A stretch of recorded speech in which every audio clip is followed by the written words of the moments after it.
Today, we are diving into one of the most talked about and controversial maritime incidents in recent years, the interception of the Global Sumud Flotilla by the Israeli Navy. This event drew the attention of international media, sparked debates across governments and humanitarian groups, and raised questions about international law, freedom of navigation, and the blockade of Gaza. In this video, we are going to unpack what happened, why it happened, and what the broader implications are for the region and the world. The Global Sumud Flotilla was not just any vessel at sea. It was part of a series of humanitarian missions organized by activists and international NGO who opposed the blockade imposed on the Gaza Strip. The word Sumud itself means steadfastness in Arabic, a symbol of resilience and resistance. The flotilla carried supplies, medical equipment, and activists who wanted to break the blockade and draw attention to the humanitarian crisis faced by the people of Gaza. The organizers believed that by directly sailing into Gaza, they could challenge the legitimacy of the restrictions and mobilize global awareness. The Israeli Navy, however, viewed the mission very differently. From the perspective of the Israeli government, any attempt to breach the naval blockade of Gaza is a direct threat to security. Israel argues that the blockade is a necessary measure to prevent weapons, explosives, and other military equipment from entering Gaza, where they could be used by militant groups against Israeli civilians. For this reason, Israel has enforced a strict policy of intercepting vessels attempting to reach Gaza without authorization. The Global Sumud was one of those vessels, and Israel's position was clear from the beginning. The ship would not be allowed to pass. As the flotilla sailed closer to Gaza's waters, Israeli naval forces monitored its movements closely. Radio communications were established warning the vessel that it was entering a restricted area and that it must change course to the port of Ashdod, where humanitarian cargo could be inspected and delivered through official channels. The activists on board rejected this demand, insisting that their mission was symbolic and that rerouting would undermine their goal of challenging the blockade. Their refusal set the stage for a direct confrontation. The actual interception took place in international waters, several dozen nautical miles off the coast of Gaza. Israeli naval commandos boarded the vessel after repeated warnings went unheeded. According to reports, the interception was conducted swiftly and with minimal force compared to earlier flotilla incidents. There were no major clashes, but tensions ran high as activists resisted being diverted. Israeli forces took control of the ship, redirected it to Ashdod, and detained those on board for questioning. The supplies were inspected, and many of the activists were deported in the following days. To understand the significance of this event, we need to step back and look at the history of flotilla movements.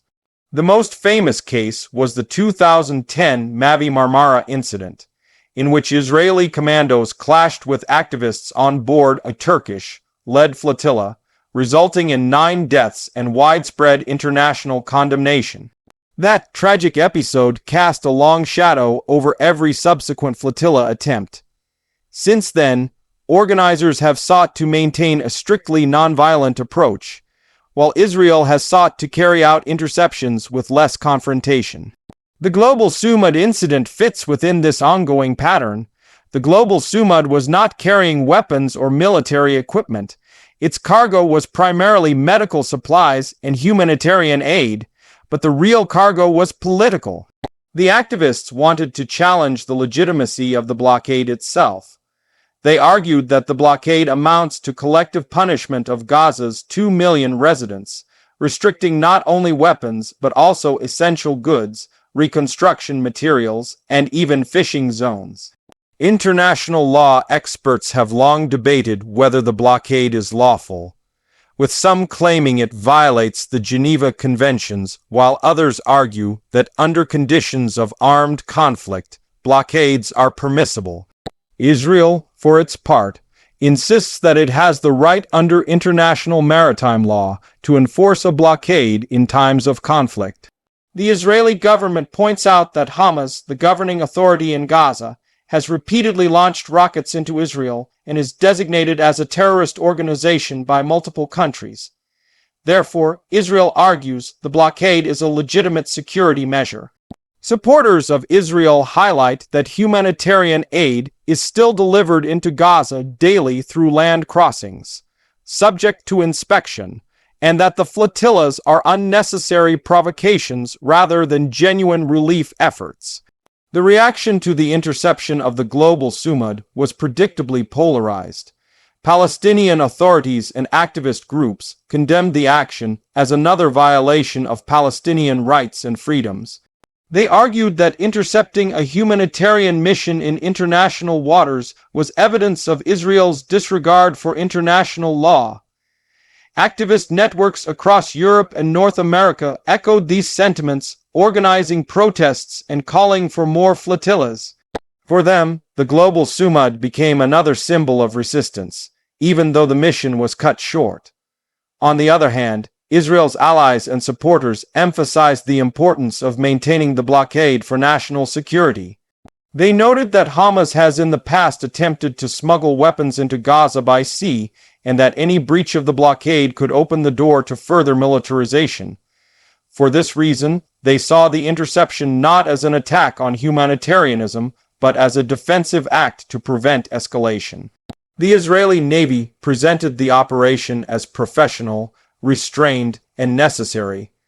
What makes the Global Sumud episode particularly interesting is that it shows how even relatively small-scale maritime actions can ripple out into global political debates. The flotilla itself was a single vessel with a few dozen people and several tons of aid. Yet the confrontation became a story of international headlines, diplomatic statements, and legal discussions. It reminds us that in the Middle East, symbolism and perception are often as important as military strength or political treaties. The activists on board achieved part of their goal simply by being intercepted. Even though they did not reach Gaza, their mission generated media coverage, raised questions, and mobilized supporters worldwide. For many activist organizations, success is not measured by delivering aid, but by shaping the narrative. In that sense, the Global Sumud was a continuation of nonviolent direct action, using ships as platforms for global awareness campaigns. Meanwhile, Israel also achieved its operational goal. The blockade remained intact, no breach occurred, and the supplies were redirected. From a strictly military perspective, the interception was effective. But Israel paid a political cost, as it often does when enforcing the blockade. Each interception reinforces criticisms that Israel is isolating Gaza and preventing relief efforts. This creates diplomatic friction, especially in Europe, where civil society organizations are heavily involved in flotilla campaigns. International legal scholars continue to debate the implications of such interceptions. Was the operation consistent with the San Remo Manual on International Law applicable to armed conflicts at sea? Were the activists justified in rejecting Israel's offer to inspect the cargo at Ashdod? These are not merely academic questions, but issues that shape policy and future actions. The Global Sumud highlighted again the gray areas of maritime law when humanitarian missions intersect with security blockades. Another dimension of this story is the human one. On board, the Global Sumud were activists from different countries, including doctors, journalists, and human rights advocates. Many of them had previously participated in similar missions. Their testimonies after detention emphasized not only their frustration with being stopped, but also their determination to keep organizing flotillas. For them, each interception strengthens their conviction that the blockade is unjust. Their personal experiences, shared on social media and at public events, amplify the political impact of the voyage. It is also worth noting the media strategies on both sides. Activists live-streamed parts of the voyage, documented their preparations, and planned their press conferences in advance. Israel released official statements, naval footage, and legal justifications immediately after the interception. The struggle was as much about controlling the narrative as about controlling the ship. In today's interconnected world, information moves faster than ships, and both sides understand that global audiences are watching. For viewers trying to make sense of this incident, it is essential to recognize that the Global Sumud was not an isolated event, but part of a longer story about Gaza, Israel, and international activism. Since 2007, when the blockade was imposed, Gaza has been a flashpoint of humanitarian concern and political struggle. Flotillas are one tactic among many used by activists to draw attention to the issue.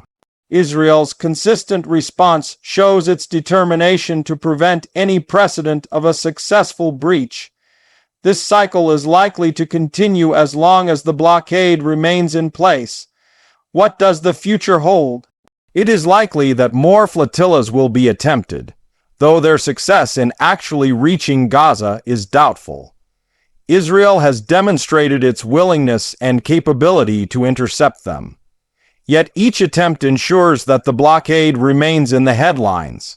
Activists are likely to refine their strategies, possibly involving more high-profile participants, celebrities, or parliamentarians to increase the political cost for Israel.